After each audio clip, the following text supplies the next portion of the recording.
Baik, bismillahirrahmanirrahim. Assalamualaikum warahmatullahi wabarakatuh. Baik teman-teman sekalian, jadi kita akan membahas beberapa soal yang ada di buku ini. Saya sudah meng-SS beberapa soalnya dan saya akan coba bahas. Memang di sini sudah ada jawabannya, cuman kita akan coba untuk membahasnya, gitu ya. Kita bahas dari nomor yang pertama, gitu ya, dari grafik PV di atas, di bawah ya sebetulnya, di besar usaha gas pada proses pertama dan proses yang kedua berbanding sebagai ya. Jadi yang perlu kita cari di sini adalah perbandingan antara W1 dibagi dengan W2.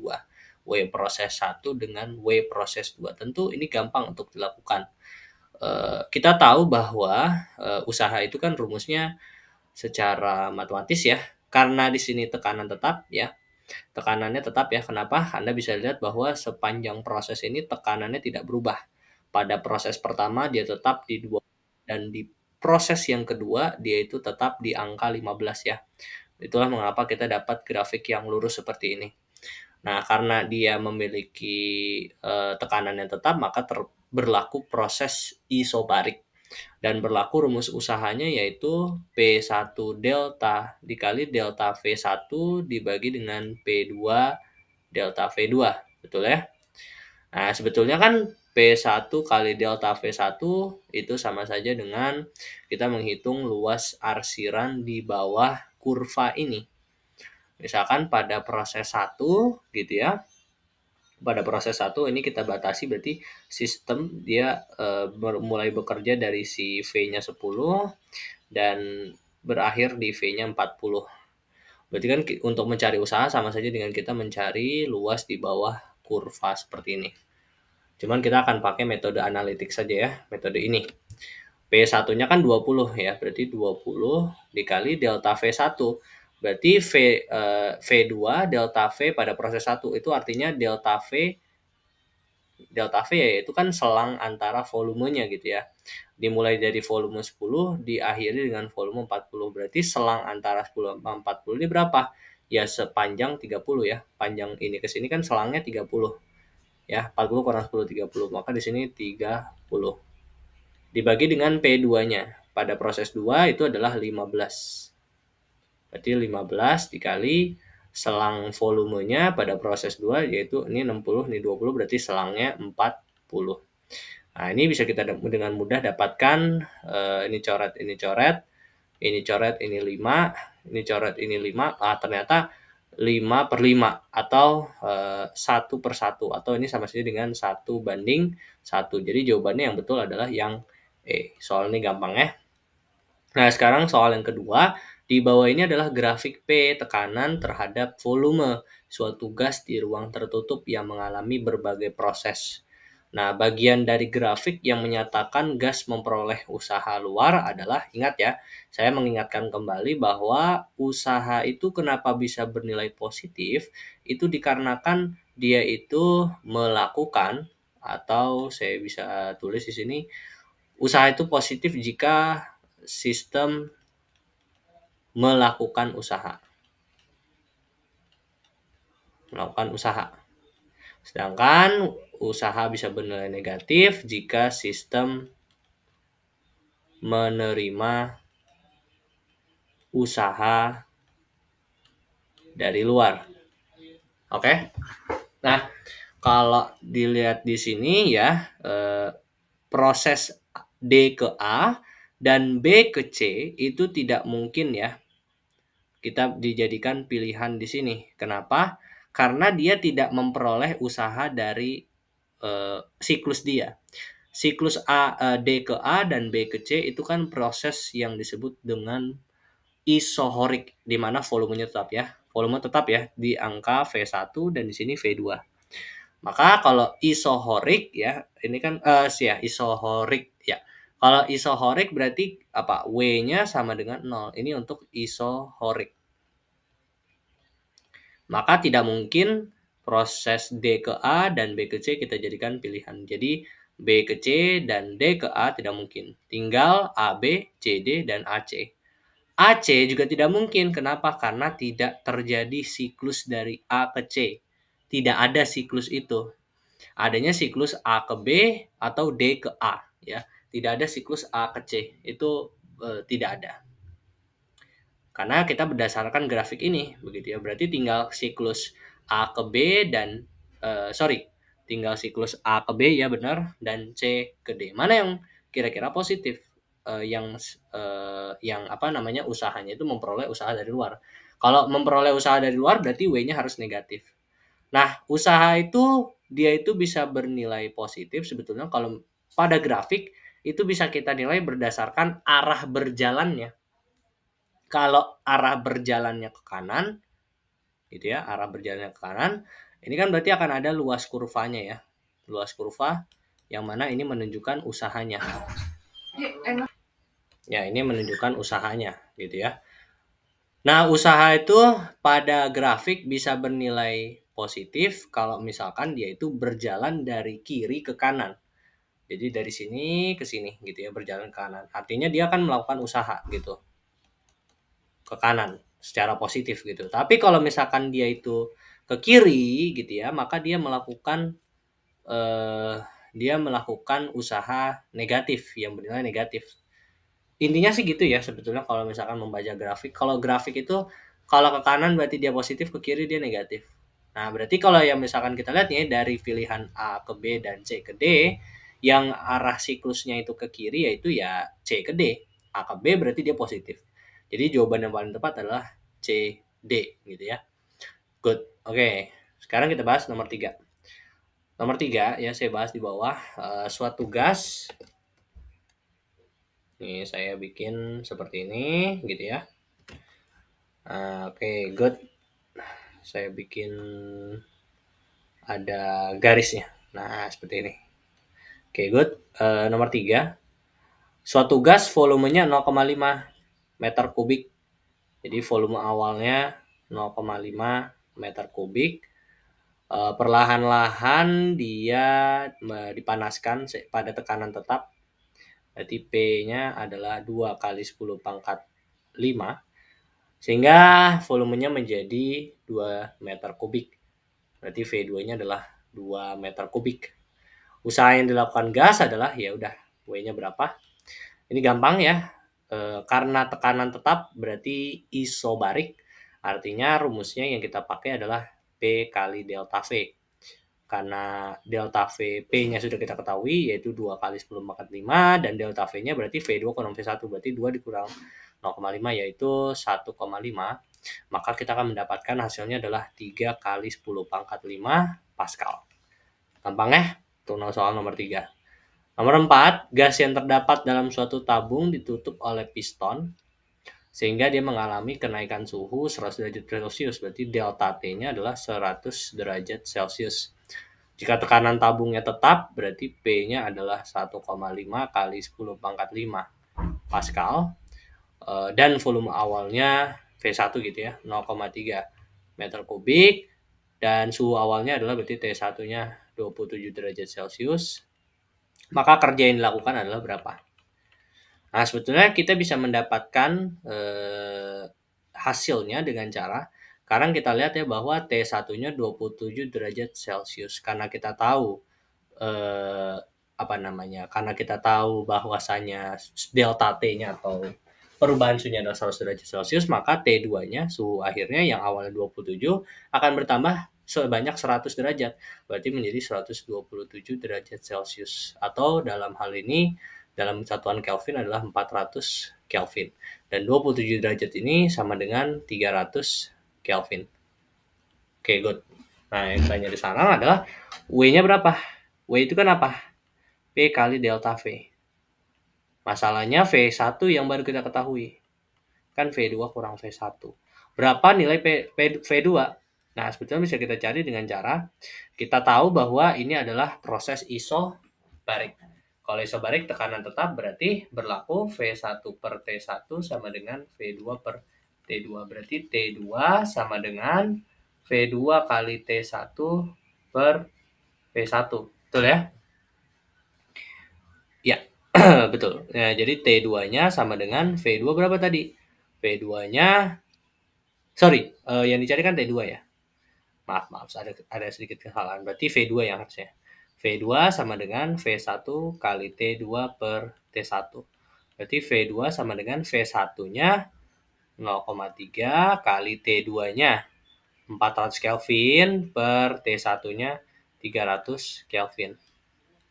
Coret-coret berarti V2 sama dengan 0,3 kali 4 per 3. Gitu ya, berarti ini sama dengan 3 per 10, berarti V2-nya adalah 0,4. Berarti delta V-nya adalah, V2-nya kan 0,4, V1-nya 0,3, jadi ini hasilnya 0,1. Berarti di sini masukkan P sama dengan 1,5 kali 10 pangkat 5 kali 1 per 10 ya. Berarti atau 0,1 ini jadinya 1,5 kali 10 pangkat 4 atau sama dengan 15.000 Joule. Oke, seperti itu. Good. Oke, sekarang nomor 5.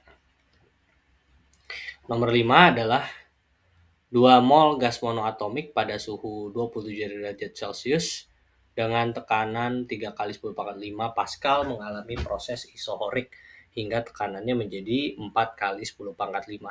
Bila tetapan gas umum adalah 8,31 Joule per mol Kelvin, maka perubahan energi dalam gas tersebut adalah ini sebetulnya gampang ya. Kenapa? Karena proses isohorik ini artinya W-nya sama dengan 0, tidak melakukan usaha sama sekali ya peradah.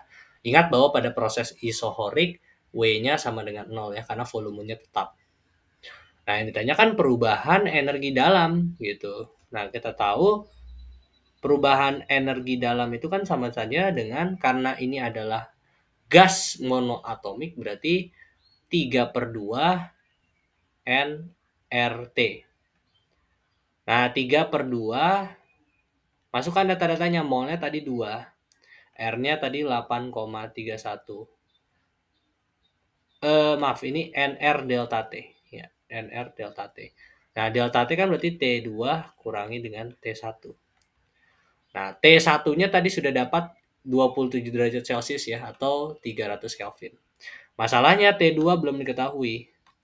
Maka bagaimana cara mencarinya? Ya udah, karena ini adalah proses isohorik, berarti dapat bahwa P1 per T1 sama dengan P2 per P2 per T2. Berarti T2 sama dengan P2 kali T1 per P1.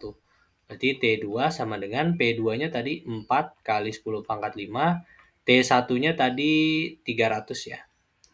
Per P1-nya 3 kali 10 pangkat 5. Berarti coret-coret, berarti T2-nya ini nanti sama dengan 400 Kelvin. T1-nya 300, T2-nya 400. Berarti selisih antara 300 dan 400 adalah ya 100. Berarti 3/2 kali 2 kali 8,31 kali 100 ya. Coret-coret, berarti ini jadinya dapat nanti 2493 Joule. Ini adalah perubahan energi dalamnya. Oke. Sekarang nomor 6. Nah, nomor 6 ini 1,5 gas helium yang bersuhu 27 derajat Celcius dipanaskan secara isobarik sampai 87 derajat Celcius jika tekanan gas heliumnya 2 kali 10 pangkat 5 Newton per meter persegi. Maka gas helium melakukan usaha luar sebesar ya sama. Ditanya usaha ya, berarti W sama dengan, karena ini adalah proses yang tekanan isobarik gitu ya, berarti tekanan tetap, berarti rumusnya W sama dengan P kali delta V. W-nya tadi berapa? P-nya adalah 2 kali 10 pangkat 5. 2 kali 10 pangkat 5. Delta V kan itu V2 kurang V1. Ya. Nah, masalahnya V2 belum diketahui. Ya. V2 belum diketahui, tapi V1 udah diketahui, yaitu 1,5 meter kubik. Oke. Diketahui suhu awalnya 27, suhu akhirnya 87. Berarti ini T1-nya adalah 300 Kelvin dan T2-nya adalah 360 Kelvin dengan V1-nya 1,5. Nah, ini kan berarti bisa kita cari ya V2-nya berapa dengan cara ya V2 ya, ini pakai karena prosesnya itu isobarik, berarti kita dapatkan V1 per T1 sama dengan V2 per T2. Berarti V2 sama dengan V1 T2 per T1. Berarti V2 sama dengan 1,5 kali T2-nya 360 ya, per T1-nya 300, pakai satuan Kelvin. Ini coret-coret gitu ya. Ini berarti jadinya 6/5. 6/5. Ya. Berarti V2-nya ini kalau kita hitung kalkulator ya, 1,5 kali 6/5 itu adalah 1,8. Berarti delta V-nya adalah 1,8 kurang 1,5, berarti 0,3. Berarti 2 kali 10 pangkat 5 kali 3/10. Berarti W sama dengan 6 kali 10 pangkat 4 atau 6 kali 10 pangkat 4 itu adalah ini sama saja dengan 6 kali 10 pangkat 3 Joule ya ini. Karena pakai satuannya kilojoule berarti 60 kilojoule. Oke. Gampang ya? Gampang. Good. Nah, sekarang yang nomor 7. Suatu gas menyerap kalor sebesar 1600 Joule dari lingkungannya. Nah, pada saat yang sama usaha sebesar 2000 Joule dilakukan kepada gas tersebut, perubahan energi dalamnya. Nah, ini kan bisa kita dapatkan ya. Ingat ya, kalau usaha dia itu positif kalau dia melakukan usaha sistemnya. Tapi dia bernilai negatif kalau sistemnya menerima usaha dari luar. Nah, sedangkan kalor itu dia, ya ini saya tambahin di sini ya sekalian ya. Kalor itu positif jika dia menerima kalor dari luar. Sedangkan kalor itu negatif kalau dia melepaskan kalor. Nanti kalau misalkan di sini menyerap kalor sebesar 1600 Joule, menyerap ya berarti menerima. Menerima kalor berarti kalornya itu adalah positif menerima 1000 berapa tadi? 1600 Joule. Sedangkan W-nya dia melakukan usaha sebesar pada yang sama usaha sebesar 2000 Joule dilakukan kepada gas tersebut ya. Berarti dilakukan usaha terhadap gas tersebut.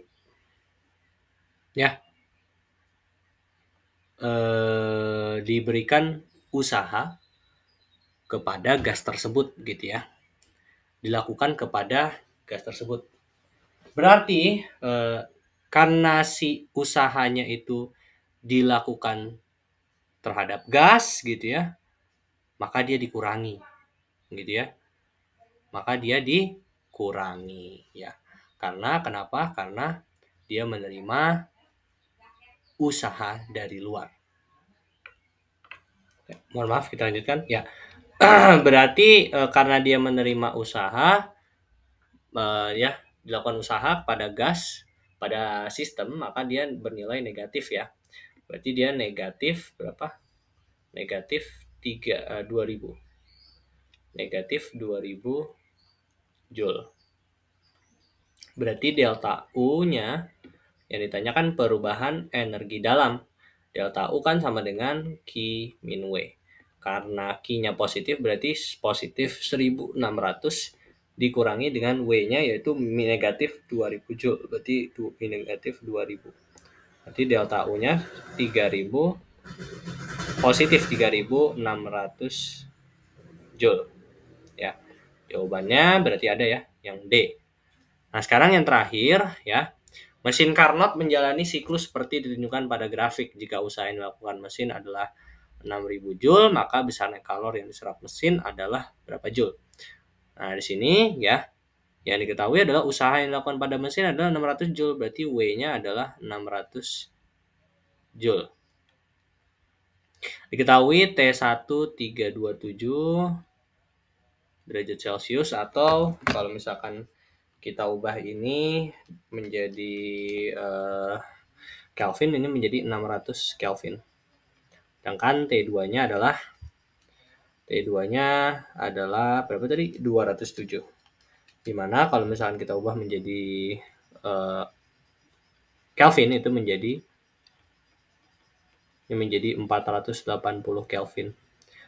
Nah, yang ditanya adalah besar kalori yang diserap mesin, ya. Ini kan sebetulnya berkaitan dengan rumus dari mesin Carnot. Mesin Carnot itu efisiensinya bisa dinyatakan dengan W per Q1. Q1 ini adalah banyaknya kalor yang diserap itu oleh si mesin, ya. Oleh si mesin gitu. Oke. Bisa juga rumusnya adalah 1 min Q2 per Q1 gitu ya. Dimana Q2 itu adalah Q yang di apa namanya, kalau misalkan ya ada mesin gitu, mesin Carnot, mesin reservoir panas gitu ya, melalui suatu mesin, dan mesin itu melakukan usaha, maka ini kan dia mengeluarkan kalor, katakanlah Q1. Lalu si kalornya akan masuk ke dalam mesin dan dilakukanlah usaha. Namun ada juga yang diterima oleh si reservoir dingin. Ini adalah Q2. Nah, Q2 ini adalah yang dimaksud dalam rumus ini gitu ya. Yaitu kalor yang diterima oleh si reservoir dingin. Yang ditanyakan adalah Q1, yaitu banyaknya kalor yang diserap mesin. Kalor yang diserap mesin itu artinya maksudnya mesin yang reservoir panas ya, bukan yang dingin.